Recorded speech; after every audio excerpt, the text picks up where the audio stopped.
For a great cup of joe, there's one thing you should know. Your morning brew can also be playful. Buff Boy Brewing guys make the temperature rise, and you surely feel naughty when you swallow our coffee. If you want some real heat, give your mouth a fine treat. You will want some more, rest assured. Buff Boy Brewing, you can't get enough of.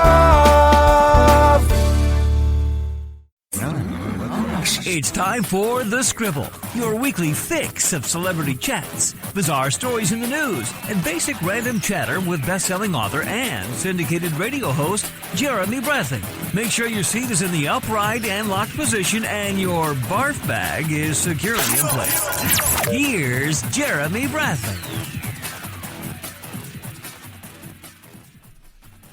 Thank you very much, Larson. Jeremy Bradley here. Welcome to The Scribble, and thanks for tuning in at thescribbleshow.com and on SoundCloud and iTunes. Wow, what a difference a week makes. You know, we were first mocking Kim Kardashian and her, pretend fake robbery in Paris. The week before that, it was all about Brad Pitt and Angelina and their divorce. And, since we went off the air last week, we've got the Trump and Billy Bush scandal that's now unfolded. We're going into week number 2 of this, and it was interesting because as that weekend played out, leading into the debate, naturally people were like, that's suspicious timing that all of a sudden this Access Hollywood tape is released about a day and a half before the debate, and Clinton can zing him on it. And then Billy Bush, the fallout with his comments 11 years later, potentially, losing his job because of what he said 11 years ago to Donald Trump. Now, on today's show, we have an interview with Billy Bush. It was April 30th, 2009.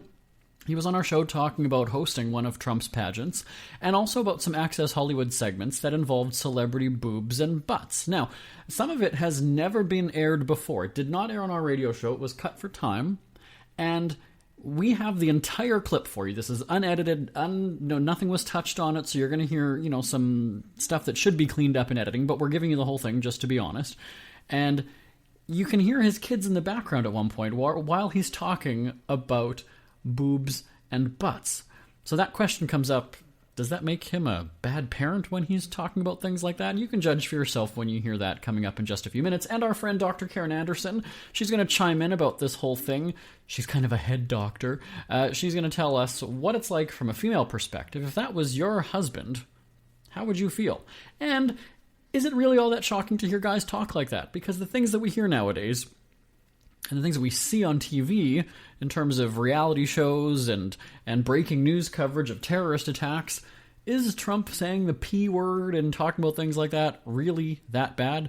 It is if you're almost 70 and a gross man like Donald Trump, but nevertheless, is that where society is nowadays, is having conversations like that? So Dr. Karin Anderson will be joining us a little bit later in the show. Would love to hear your thoughts on this matter if you're not already sick of talking about it. Send an email to live@jbonair.com, live@jbonair.com, or on Twitter @The Scribble Show. Chime in at The Scribble Show, because it's just like one scandal after another. And it seems like the shelf life of scandals is about a week, and then people either get sick of it or another scandal just kind of replaces it. Kardashian is pissed that this Trump tape upstaged her, right? She's furious. So stick around. And next week on the show, we've got some Halloween cheapskate tips, because it is a very costly time of the year for just a few hours of fun. So we've got some of those from my best-selling book coming up next week on the show. Jam-packed schedule for you. Okay. So again, Billy Bush, April 30th, 2009, an interview from our radio show, Top of the Charts, where he talks about Trump, celebrity boobs and butts. It's coming up right after this. Thanks for tuning into The Scribble, everybody. Isn't it crazy that you wait for payday, but before you know it, you're strapped for cash again? It's time to stop blowing your money and become a smart spender with the book, The Official Guide to Being an American Cheapskate, at cheapskatebook.com. Learn simple ways to cut costs at home every day and during special times of the year. Don't go broke at Christmas. Don't remortgage the house for a fancy vacation. The book is filled with tips to save you money throughout the year. Check out the best-selling book, The Official Guide to Being an American Cheapskate, at cheapskatebook.com or on Amazon and iTunes. Billy Bush, host of Access Hollywood, joining us on the line right now. Hi, Billy. Hey, what's up, Jeremy? Not too much. You've got a very busy plate with your hosting gigs of several different things. You've got radio, television, pageants. You do it all. I do it all. You got to do things that are different in order to keep yourself from going crazy doing the same thing. So the radio show is really fun, and that gets me out there and lets me expand a little more on, because Access Hollywood is so tight and highly edited. And Miss USA, come on. I mean, it's fun, it's live, it's always in a nice location. And who would pass that up, really? Please, exactly. I'm a happily married man for 11 years, but I have considered myself a connoisseur. Well, and really, I mean, if you can get paid to be around such... It's like Howie Mandel. Yeah, that's why Donald Trump owns it. I mean, it's, he loves beauty. And I'm paid well to orchestrate the beauty around the stage. What a life. What a life! Now, everybody's still talking about it. I want your... I'm going to give you 2 words. Miss California. Miss California, interesting. Tonight on my on Access Hollywood and also on the radio show, I have an interview with Miss California, or the executive director, Shayna Mogler, formerly of the Meet the Barkers on MTV and also a former Miss USA. I asked her, I said, before the pageant, did you guys buy Miss California, pay for her breast augmentation? She admitted yes, they did. I didn't know that was offered as part of the gig, but we kind of get into it on how all those negotiations went down and whose idea it was, which is, and it's interesting because that's what was on her mind going in and coming out. Obviously, she's like a transformed person. Mm-hmm.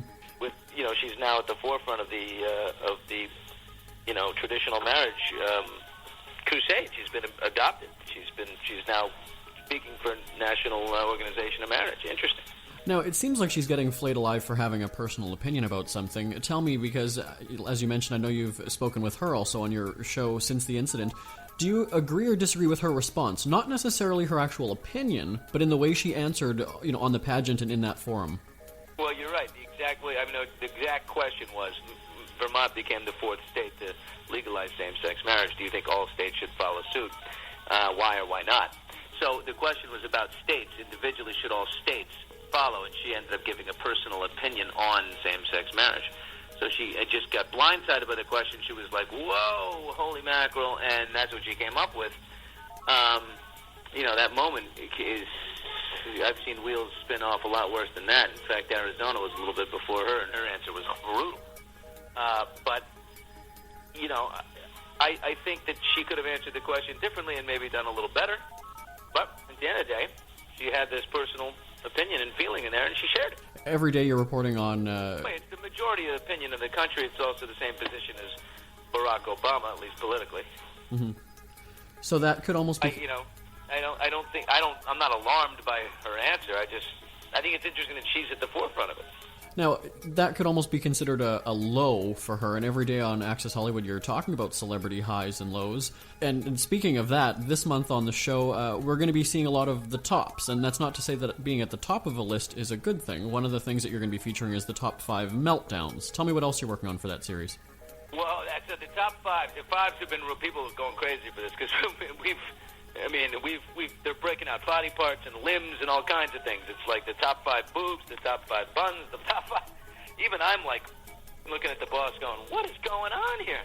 But they're going everywhere. Top 5 meltdowns, top 5, the feuds, and then I think you'll see as it develops. It'll get a little deeper. But we started with a bang with the buns and the chest and all that. Now, you mentioned it. Celebrities are watching. They want to know if they fit on this list. Well, now, see, because you brought it up and you mentioned it. So, who do you agree with the top 1 set of buns? The top buns? Mm-hmm. I believe the buns were Kardashian. I do not agree with that. Oh. I said, wait a minute. If you're talking about what is the parameter, I don't think we defined the parameters well enough, and that is why the next night in the boobs category, I made them define all natural. Because the buns were left on, I know plenty of people who would not have chosen Kardashian. We had Jessica Biel at number 3. I would have put her way on top of that. I think we're looking at buns as far as how famous they are. Like J-Lo has famous buns. Kardashian has very famous buns. They're on the way. Now, you mentioned... So, I've got a kid. No, that's okay. Oh, yeah. Take that medicine. You got it, girl. Drink your apple juice. Drink your apple juice. How about that? That's good. I almost wanted to have some apple juice right there. Yeah, well, after a little amoxicillin, why not? Oh, that's like chase it. Ear infection. Mm-hmm. Sorry, and look at, and with one swoop, I'm gone. I'm out of the room. Look at that, hey? Amazing. So you really do it all, Billy? I do. My wife has got some kind of stomach flu, and she's in bed, so I'm kind of doing it all this morning. You were just sick too, weren't you? Yeah, I'm just wrapping up mono. How's that? Oh. Nice. Killed me. So, now let's back on this whole buns criteria. Like, how closely, who decided, and how close was it examined? Like, did you actually take pictures of people and look at them and just stare at them? We have bunzologists who work for Access Hollywood, and so we really got that. We got permission and access to each person on the list to examine them while they're sleeping on their stomach. Mm-hmm. And you do the same thing at Miss USA. We just sat in a room full of producers, probably 30 people. I was not involved in it, and but all the top producers of the show got together and they battered it around, so they agreed. Yeah, if you could give an award for celebrity media darling, who would it be? Right now? Yeah. Celebrity media darling. Right now it's Hugh Jackman, but that'll change because the next movie will come out. But people love Hugh, and they fawn over him at this moment. I love the guy too. Can't help it. He's just that nice. Who else? Will Smith. I mean, come on. People adore Will Smith. Mm-hmm. Now, on the other hand of that, who would you give it to for biggest media enemy? It rotates. I think Jessica Simpson's had a hard time lately. People mom jeans and calling her fat and all those things. I don't get it. Mm-hmm. Because her clothing empire is huge. She makes almost $500 million on that clothing empire. It's huge. And so people love her. And yet the media beats her up. You're known for some good on-air jokes and pranks. Are you working on anything? Can you give us a sneak peek of something that you're concocting right now? Oh, my God, I got a great thing going on this afternoon. My wife, hopefully she'll be feeling a lot better because for Mother's Day, Heidi Klum is bringing a Mother's Day gift basket from Victoria's Secret to the house. And my wife doesn't know. She thinks the cameras are here because we have an organic garden that we're starting and we're doing a little green piece. And she thinks that's the reason why the cameras are coming. What she doesn't know is that the door is going to be knocking the door, and she's going to go answer the door, and it's Heidi Klum with a gift basket for her. Wow. And how do you arrange something like that? Who do you have to call? I'll be honest with you, this one was Heidi's idea. Oh, wow. See, you know what? When you're in the know and you know everybody, they come to you. Doing something for Victoria's Secret. How about I surprise your wife? I think that could be fun. I said, whoa, that's a great idea. All right, let me just recap. So Victoria's Secret, Miss USA, best buns, best breasts. And amazingly, my wife tolerates because she benefits. And very quickly, who's your pick for winning American Idol? It's going to be, I don't know. It's down to Goki and Lambert. I agree, but I believe that no matter what, Lambert's the bigger star and makes more money and sells more records. All right, we'll have to see and watch how it plays out. Billy Bush, Access Hollywood airs in syndication. Check your local listings. Thanks for joining us today. I appreciate it. Thank you. Ever had something to get off your chest but never had the balls to say it? That's a load of crap. Speak Free with JB.com is exactly what you've been waiting for. Your chance to tell it like it is and not care what anybody else thinks. Have your say on issues of the day. Join newspaper and radio columnist Jeremy Bradley as he tells it like it is. Hundreds of thousands of people have stopped by, including some well-known celebrities who have had a chat with JB and speak candidly about what's really going on in the world. You can join them too. Have a rant or a rave. Be brave and head on over to www.speakfreewithjb.com now.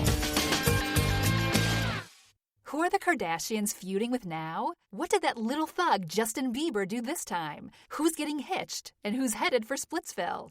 Hear the latest celebrity news and gossip every day on Entertainment Wrap-Up. The good, the bad, the ugly, but mostly the ridiculously hilarious. It's all recapped in this daily segment at entertainmentwrapup.com. Have a laugh at the expense of the rich and famous when they take themselves way too seriously. It's 3 minutes of time-wasting fun at entertainmentwrapup.com. Check out Entertainment Wrap-Up at entertainmentwrapup.com. Brought to you by Speak Free Books. It's never too early to start thinking about your next holiday. Have you checked out Mexico recently? From tequila tasting, swimming with horses, to ziplining through the jungle and watching whales and dolphins in their natural habitat, Puerto Vallarta has it all.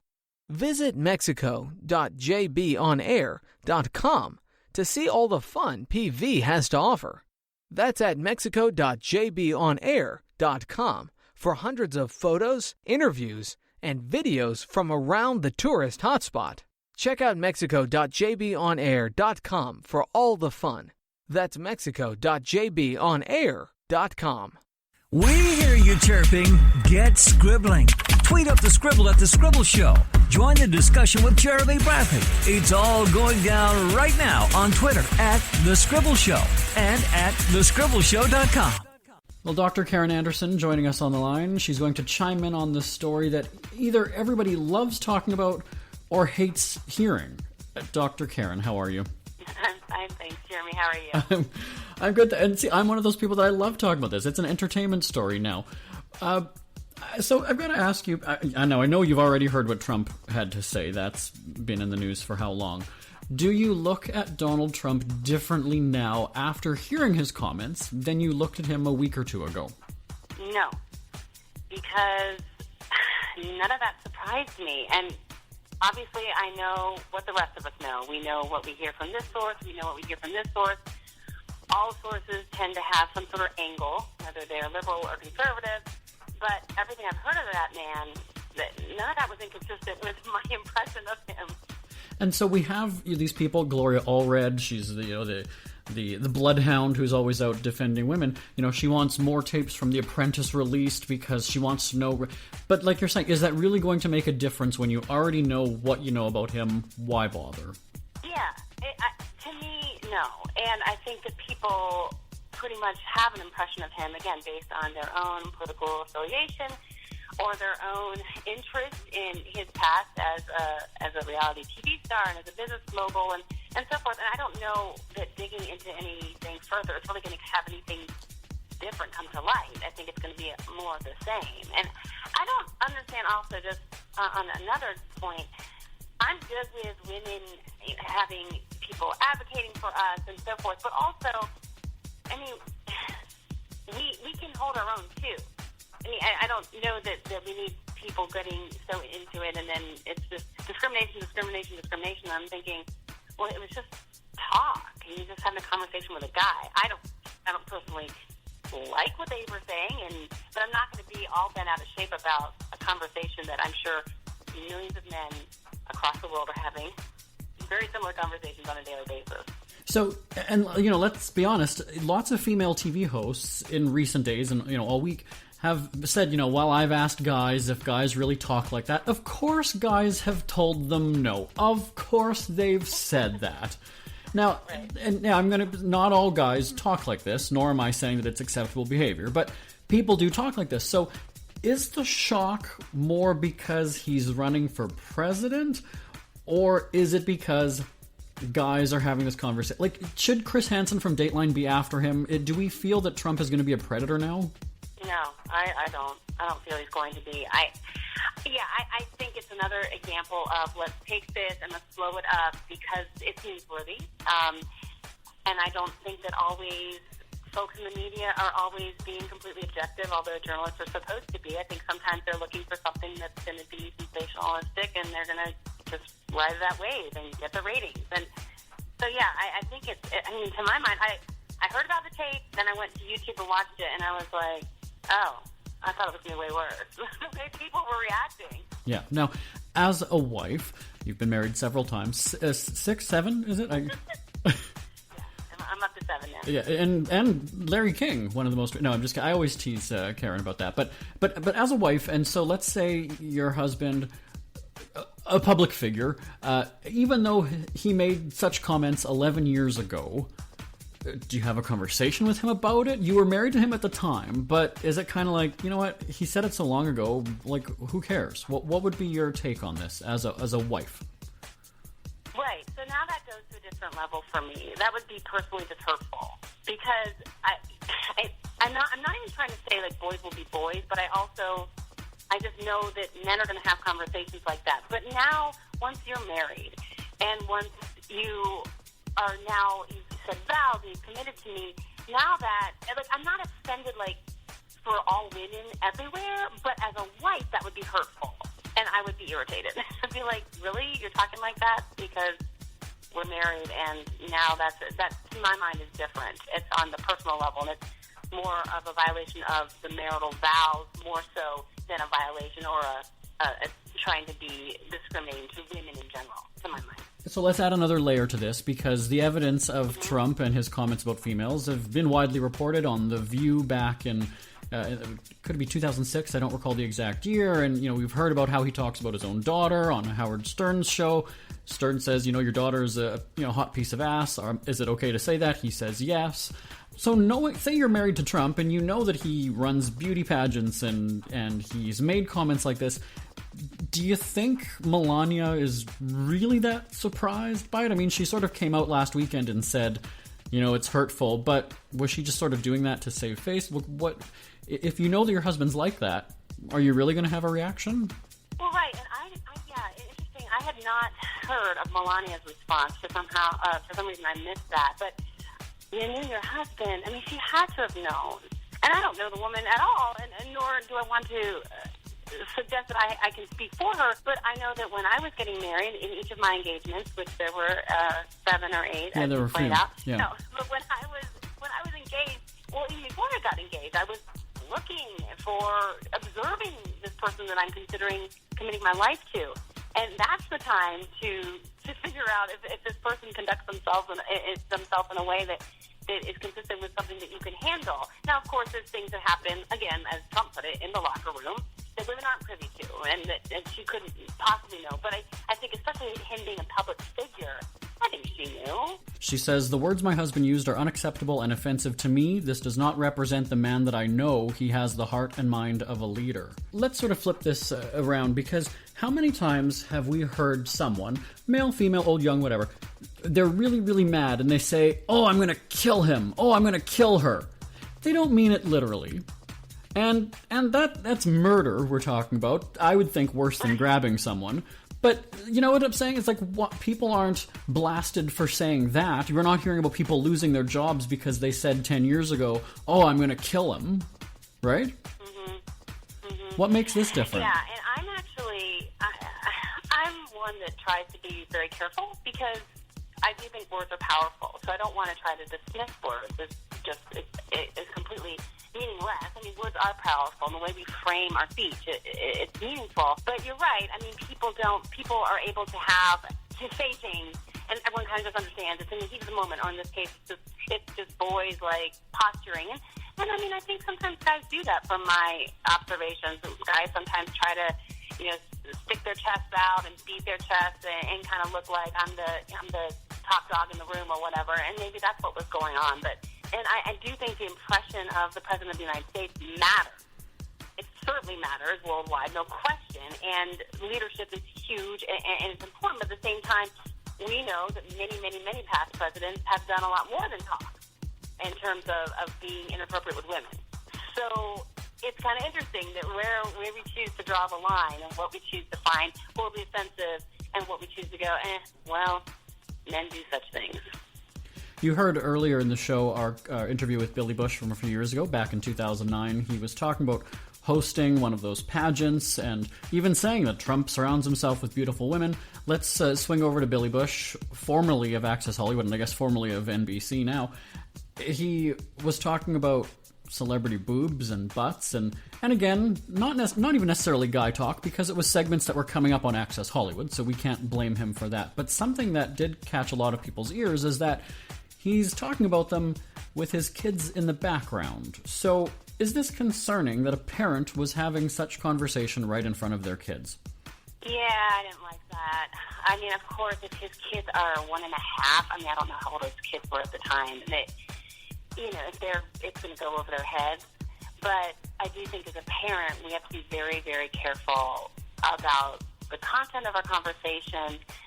And I think parents oftentimes nowadays are struggling with that boundary and the hierarchy in the home, even though they'll talk about things like finances and things that kids shouldn't be privy to. And this is based on my experience in family systems theory. And I think some parents just kind of want to I'm going to be cool, the cool parent, and I'm going to be my kid's best friend, which is actually a horrible idea and robs your kids of having a true parent, because kids can have plenty of friends, but they only get one father and one mother. So I don't know if it was just kind of a slip like that, or if it's, again, a character issue where this is who he is, and so he talks about such things all the time in front of whoever. I sense that you don't like kids. No? I think you're looking in the mirror, Jeremy. I can't stand kids. I'm not going to lie. So, from a psychological, from an inside the head perspective, why do people have the conversations that Trump and Bush had together? Were they just being guys? Does Trump really feel that way? Do people honestly think, "Hey, I'm going to go and molest a grown person who doesn't see me for that"? Like, what? Take me inside somebody's head. Yeah, it's so interesting you asked that question, because when I heard the tape, it felt to me like such posturing. Like, it just felt like, for whatever reason, it was like Trump wanted to just appear like a big shot with a lady in front of Billy for whatever reason, and it just, because I mean, the way that Billy was laughing, it was like, haha, and I'm thinking, it just almost seemed forced. Like, he didn't even think it was that funny, really. But he was just like, okay, here's this big guy, who's got a lot of moxie and a lot of swagger, and he's telling me what he does, and I'm just going to, It was just, and do I really think that Trump would walk up to people and start, like, to women and just start groping them? I doubt it. But, I mean, if that happens. So it's really hard for me to get in that mindset, honestly, because it's so foreign to the way I think. So it's either we have rational people and then we have irrational people, and it's very hard for rational people to make sense of irrational people. But then again, I think it was mostly just talk. I think he was just trying to come off as I'm the big man on this campus right now. Let's get the female perspective on this, because we've heard about locker room talk for guys. You've been around, 40, 50, 60 years. Tell me. No, you're scoffing. Did she hang up? She's hung up on it. She's thought about it a few times. But tell me, be honest, you don't have to name names, but, with your friends or whatever, do females talk dirty things about guy parts? Yeah, so here's the thing. I think there's locker room talk, and I think that women have those conversations over brunch with some martinis, and things get said. I mean, they do. The thing that's different, I guess, is that because women have had an inferior status in society, that if we, quote-unquote, objectify men, it doesn't have the same kind of power, because men are still patriarchal in our culture. So men are still on top, so to speak. Whereas when men objectify women, it really reflects that we are at a lower status, still to this day, obviously, even though we've made great strides. And so I think that there's, like, if women do it, it's still considered, well, that's just funny, and it's meaningful. When men do it, it's like, well, but they do have the power position, and they actually could play out this talk, and if it became reality, it would be then quite oppressive and a violation of rights. And so so it's not quite the same. I don't think it can be comparable, even though I would agree with you. It does happen. If we had more time, I would push you on that men on top thing, because I think we're learning a lot about Karin's relationships at this point. But we're out of time. I know you have a great book out there that people can read. One more plug for that. Yeah, thanks. It's called Single is the New Black. Don't wear white till it's right. And it's just a word of it's girl talk. So it's boy. Well, for single guys too, but mostly women are the ones that buy such books. But it's a word of encouragement and empowerment. There's a lot of single shaming out there. And if a woman is past a certain age and she's still single, she can oftentimes get a lot of flack from different people around her. So it's just a word of encouragement to say, hey, you're doing the right thing, because you're not settling for someone just to be in a relationship, and you're strong enough to go it alone. And yeah, so hang in there, and don't wear white till it's right. And people get it where? So on Amazon.com, BarnesandNoble.com, and there's an ebook format and or the typical paperback, and drkarin.me is my website. Dr. Karin is DrKarin.me, and I talk about single stuff, but also dating, relationships, love, marriage, family stuff, how to get along with your in-laws, and all sorts of things. Well, next week on the show, we've got some Halloween cheapskate tips from my best-selling book, and from ABC's designated survivor LaMonica Garrett will be joining us. How ironic, Secret Service. He's protecting the president. Maybe Trump or Clinton needs it. My thanks to Dr. Karin Anderson for joining us today. And remember to subscribe to The Scribble on SoundCloud and iTunes. My name is Jeremy Bradley. Talk to you next week. Bye-bye, everybody. Want more Scribble? Check out thescribbleshow.com for past shows, celebrity interviews, cheapskate tips, and more. That's at thescribbleshow.com and on Twitter at The Scribble Show. The Scribble is a speak-free media presentation. If you want some real heat,